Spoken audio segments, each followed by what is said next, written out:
On va regarder maintenant la une de la presse française avec vous, Natacha. Bonjour. Bonjour Hélène. On commence par la une de La Croix, le journal chrétien qui revient sur la condamnation de plusieurs scientifiques italiens qui n'ont pas su anticiper le séisme de 2009.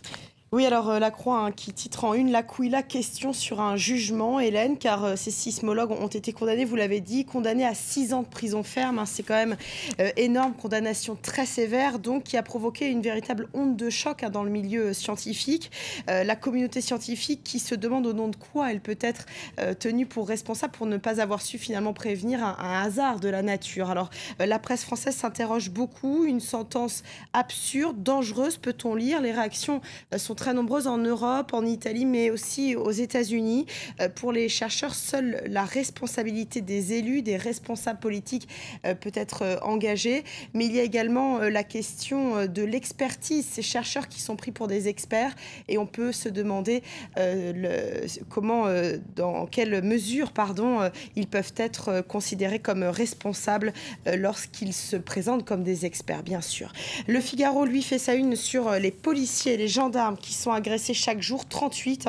Voilà ce que nous dit le Figaro en une, et le ministre de l'Intérieur qui décide d'en faire sa priorité absolue. Et puis double une également, Fillon-Copé, l'histoire d'une rivalité, titre le Figaro. Vous le savez, ça fait des mois qu'on en parle de cette guerre pour la présidence de l'UMP. On est maintenant à 4 semaines du scrutin et demain, jeudi, les deux candidats vont s'affronter lors d'un débat télévisé, Hélène.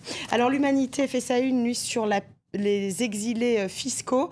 À Bruxelles, la piste des exilés fiscaux, nous dit l'Humanité, qui a enquêté à Bruxelles sur toutes ces personnes, ces refuges dorés de la ville belge. Et puis, le journal gratuit 20 minutes se demande en une si l'accord qui a été conclu hier, vous savez, entre les syndicats de médecins et l'assurance maladie va vraiment servir aux patients. Et apparemment non, un patient pigeon, titre le journal gratuit. En fait, le journal nous explique que cet accord pourrait paradoxalement se traduire avec une hausse des consultations.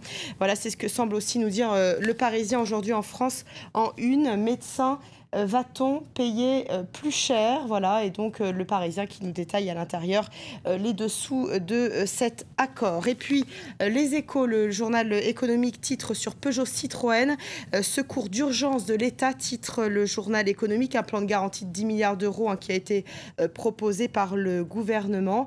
Et puis on termine, Hélène, avec la une de Libération.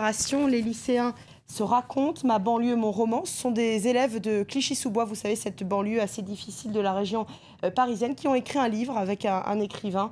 Et Libération nous dit que c'est plutôt bien et que ce n'est pas du tout cliché comme roman. Et puis une partie de la une aussi sur la Palme d'Or du Festival de Cannes, le film de Michael Haneke, Amour sur la fin de vie. Ça sort aujourd'hui en salle. On développe tous ces titres à 7h10. Merci beaucoup, Natacha. Restez avec nous tout de suite, c'est la météo.